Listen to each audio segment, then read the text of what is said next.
Hey there folks, welcome back. This is Ryan. I'm back with another update for my video game project DeadBrain.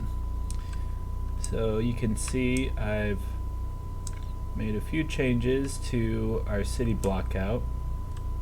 It's largely comparable to how it was before. On the last update there were a bunch of floating zombie NPCs around the level. You'll see that most of those are gone. In fact, all of them are gone now. That's because I was able to delete them because I now have these spawner objects around the level.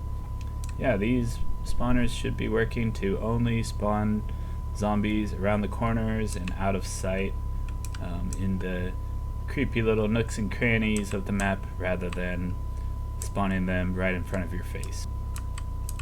And hand in hand with that is this game mode blueprint class down here. So actually, for developing this system of using rounds to determine the number of zombies that will spawn and having a steady difficulty ramp throughout the gameplay loop, I worked off of Gem Games' Call of Duty Zombies tutorial. I picked a few different tutorial videos of Gem Games, and I just wanted to shout out his tutorial series because he has been a huge part of helping me get this project moving along. So you'll see that a lot of this blueprint is sharing some very close similarities with things that you could develop if you followed through Gem Games' Call of Duty Zombies on Unreal Engine 5 tutorials. So if anyone wants to make this sort of system for themselves, I would highly recommend that one. It was a great resource for me, and it seems to be working for the most part just how I want it to. Now, I will put an asterisk on that claim and say that this project is still very, very early on, still in pre-prototype, pre-alpha phase, and so there are plenty of bugs floating around that I'm still working on. So with that in mind, let's actually go ahead and cut to my game document. Alright, we are back, and here is my game design document for DeadBrain. So let's just look over this to-do list. I'm trying to group things up into categories. So features that are required for me to call a version of DeadBrain version 1.0. So I want there to be a notion of progression, a level completion percentage spline. So my thinking here is that this will just be an invisible spline that will be sort of procedurally placed at the start of any level, and based on a player's physical progression along the spline through the world, I'll have an algorithm that's going to check how far they've gone and use that to drive pacing of enemy waves. So I know I want to do a lot more work on menu systems before I could ever call this version 1.0. Now, environment and immersion, subterranean locations. This is definitely a must-have for version 1.0. In the current version, I managed to glitch out the stamina drain, which was working in previous versions, so look for that to be fixed in the pretty near future here, probably by the next video. We have an animated crosshair, which is above and beyond what I thought would be in the original scope, but when I saw Gem Games' tutorial for animated crosshair and how nice it came out, I couldn't help but set aside a half hour or an hour or so and throw that into my game. We've got a super jump type of mechanic that flavor-wise, I'm treating it more like rocket boosters strapped to your feet or similar. Yeah, and we've got more sound design than we used to have. We've got music. I really want to make this world feel more alive than it currently feels. You'll see that I'm trying a couple things like a day-night cycle and wind events, but this is still making the world feel more alive. Is still very early on. I have a long ways to go on that. We've got a new testing level, which we'll explore in a little bit. Here's some of the old writing that I did on character concepts. You'll see some images here from other video games that I'm trying to credit. Of course, this is from Risk of Rain 2. I didn't make anything in this image, but I do eventually want to have a cast of characters that you can pick between for my game, just like Risk of Rain 2 has. So trying to credit them for that inspiration. Here's some ideas of what some of that cast of characters might eventually look like. So some sort of vampire or half vampire, undead type of character. Another idea is a robot character. But then this cyborg or half human, half machine character, this is the current working prototype character, the character we're focusing on in the current iteration of DeadBrain. And of course, there's going to be hostile NPCs, hordes of sprinter zombies. I've got some reference images from games that use a similar game loop to DeadBrain. So this is the image from Left 4 Dead 2, or perhaps actually this is Left 4 Dead, but Left 4 Dead 2 is just as much of an inspiration for me for the gameplay of this game. Here's the image from Deep Rock Galactic, showing similar gameplay loop of hordes of enemies spawn and then players have to deal with them while trying to accomplish certain objectives.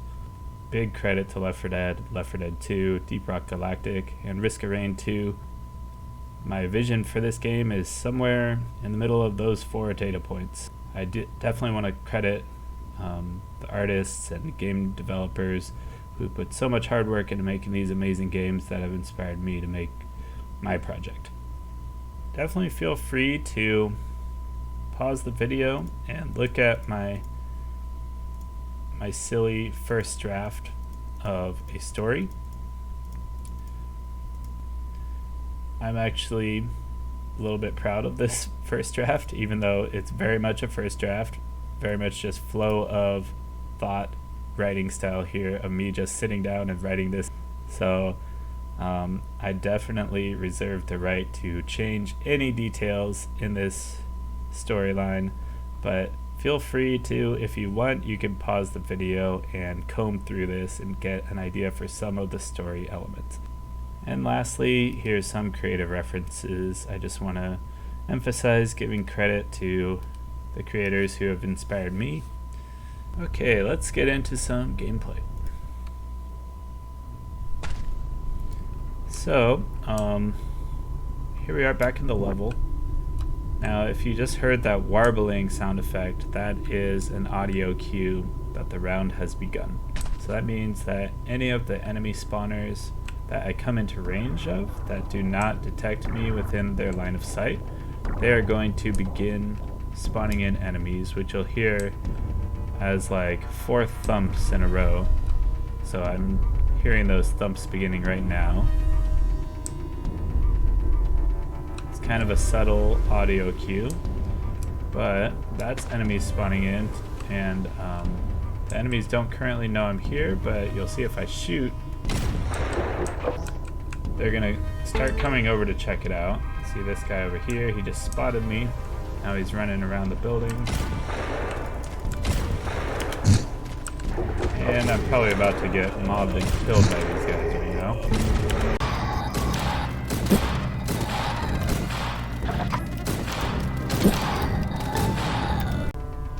Okay, so I didn't die yet, although it'll probably happen soon.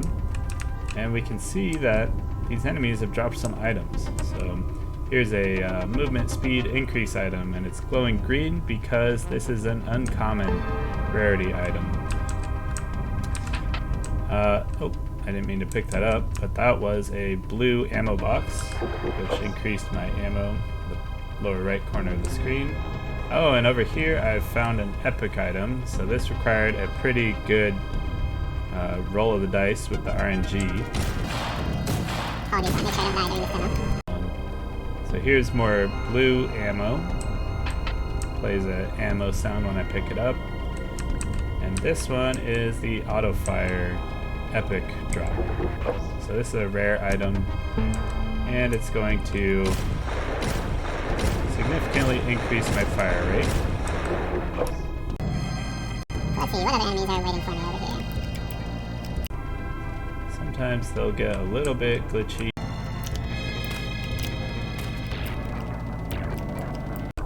Let's see, any enemies over here? Oh, no. Now you hear the music faded out.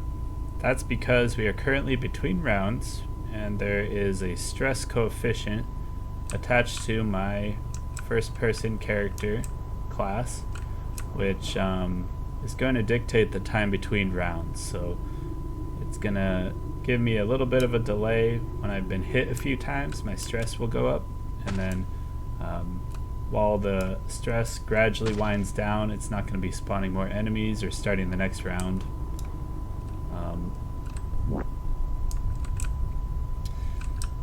Now here's a graphical glitch I haven't seen yet. I have some lighting issues depending on which way I'm facing, so I'll have to definitely do some work on that. But we heard that warble noise, which signifies the start of a new round. And sure enough, I'm hearing some antagonists somewhere. So I definitely need to... Oh, here is our new antagonist. He's heading straight towards me. Well, not this guy, this is another zombie. But yeah, I wanted to showcase, actually, this is a new enemy type. Currently his particle effects are a little bit extreme. He kind of looks like an Archon from StarCraft or something. But actually this is a projectile enemy who flies. And he is a vampire. So let's get a closer look before I die.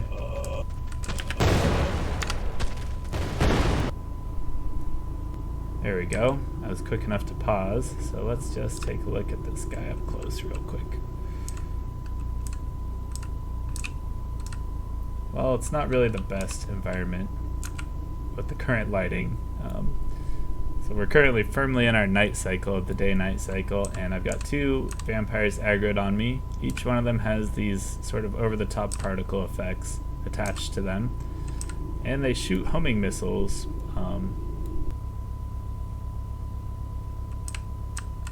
So here is my vampire. It's a couple of animations and a mesh taken from Mixamo, just like the original zombies. That's mixamo.com. Great source for free to use animations and meshes. And yeah, I thought this guy was kind of menacing with all his sharp teeth. He has the look of something that you might call a vampire. So these guys levitate around and they'll shoot plasma bolts at me.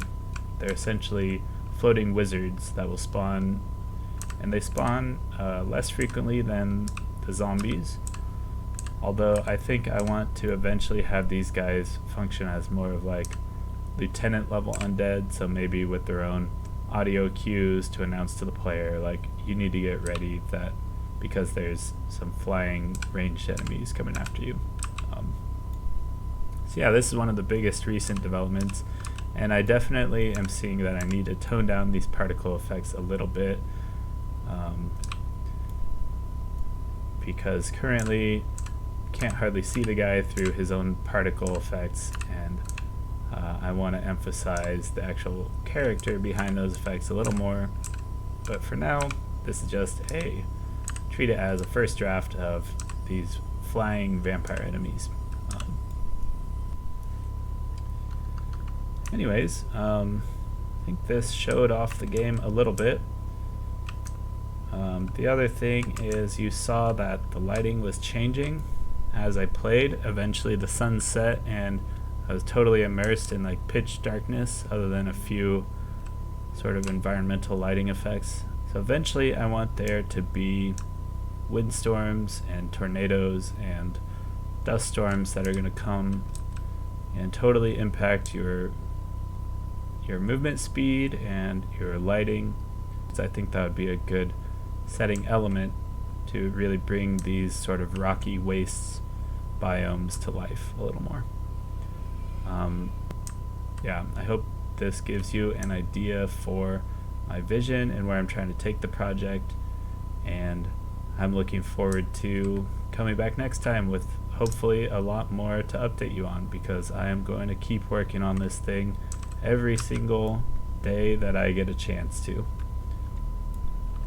So lastly, I just want to say thanks for watching this video. I'm looking forward to making the next one hopefully really soon. Thanks everyone. Bye bye.